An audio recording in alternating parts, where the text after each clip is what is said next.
ওই নবীর খতমে নবুয়তের চেয়ারকে সমুন্নত করবার জন্য যদি আপনাদেরকে ডাক দেওয়া হয়, নবীকে যারা গালি দেয় তাদের বিরুদ্ধে যুদ্ধের মোকাবিলা করবার জন্য যদি আপনাদেরকে জিহাদের ময়দানে রক্ত দিতে ডাক দেয়, তাজা কলিজা দিতে ডাক দেয়, হযরত হামজার মতো নবীর জন্য, নবীর ইজ্জতের জন্য খতমে নবুয়তের চেয়ারকে সমুন্নত করবার জন্য তাজা রক্ত দিতে রাজি আছেন কারা কারা?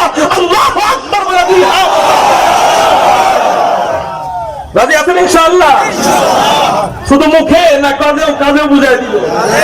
শুধু মুখেই নয়, কাজেও বুঝাই দিব, বলে ইনশাআল্লাহ।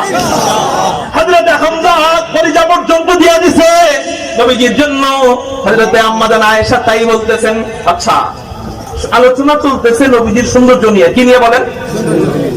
আওয়ামী লীগের প্রশংসা তো আওয়ামী লীগরা করবেই, বিএনপির প্রশংসা তো বিএনপিরা করবেই, বিএনপির নেতার প্রশংসা তো বিএনপি করবেই, আওয়ামী লীগের নেতার প্রশংসা তো আওয়ামী লীগ